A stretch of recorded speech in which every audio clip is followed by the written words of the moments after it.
So there's a possibility that most people that are subscribed to me or watch my videos probably have an idea that I'm not really meta. Like I don't make meta decks or anything like that. Maybe they think my decks are just fun decks, or they're definitely outside the box, as it were. They're outside the box thinking, because I don't really post other people's decks because I'm not a net decker. I design and create my own stuff, which people copy and play themselves. So I'm not the one that copies decks, I'm the one that builds them, obviously. So I've made archetype based decks. You know what I mean? They exist, and I like to figure out why they were built the way they were built. Why do the monsters have the effects that they have, and figure out how to maximize them. You know, how to optimize the effectiveness of the archetype. Because some archetypes have a couple cards that work great together and they are powerful, but then they have some filler. You know, they have some cards that are not really at the same standards as the other ones. Heretics, for example. You play probably like maybe 3 to 4 of the heretics, but they made like what, 8, 9 heretics. You only play up to 4 of them, right? Because all the other ones are not as good as the originals. You know, not as good as the ones you use, the heretic engine, right? Because all the other ones is like meh.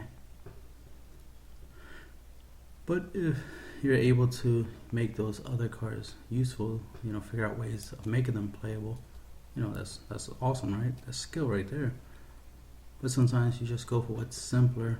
Just take some of the good cards from the archetype, combine it with other cards in the game, and make a deck that functions the way the deck should have functioned in the first place. You know what I mean?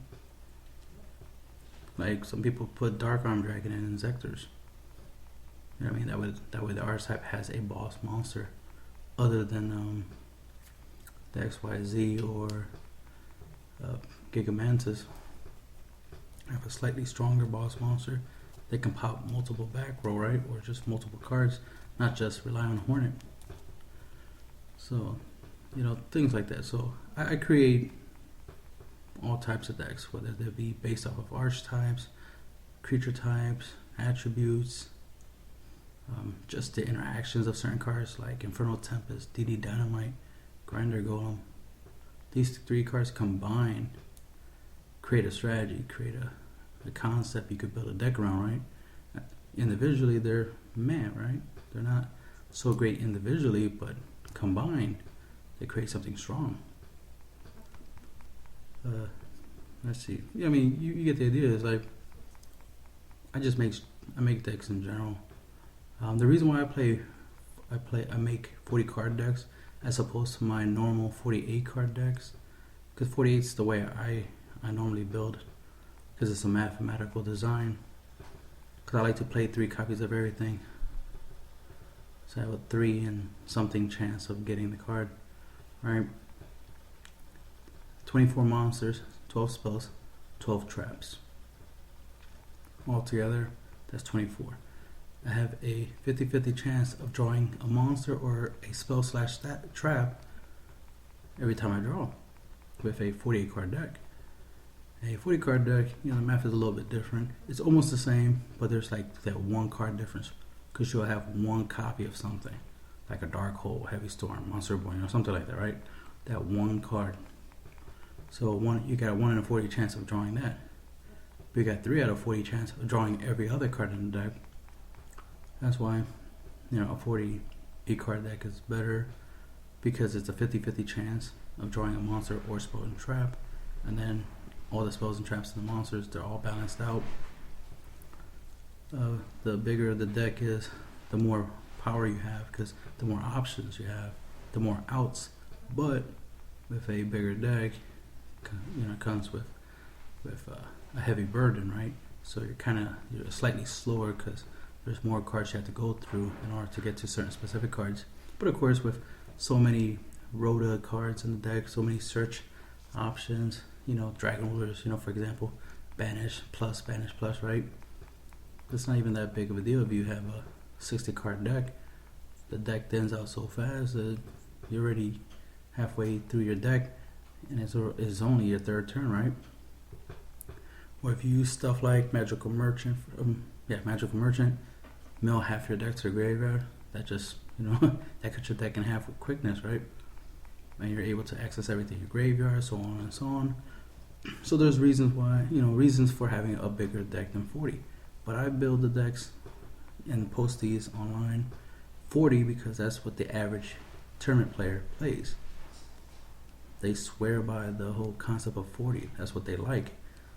So to avoid people not wanting to try out my decks because they're bigger than 40, I create 40. I use that limitation. I shrink as much power as I can within 40 cards in the main deck, when I normally would just create a 48 card deck and max it out with full power. You know, 24 monsters, 12 spells, 12 traps. My staple way of doing stuff. But everybody doesn't play the way I play, so I had to dumb it down, as it were, simplify it, make it easier to play. That's why there's 15 monsters in the decks, 13 spells, 12 traps. So there's less monsters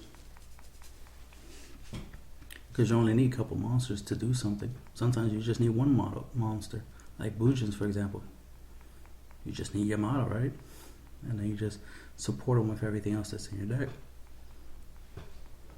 So that's the reason why I build 40 card decks currently, because that's what other people like to play. So I make sure that I create something that somebody else would play. Obviously, I test out these concepts and designs that I have for these decks. I, take a lot of time, day in, day out thinking. So I usually come up with 3 to 4 decks a day.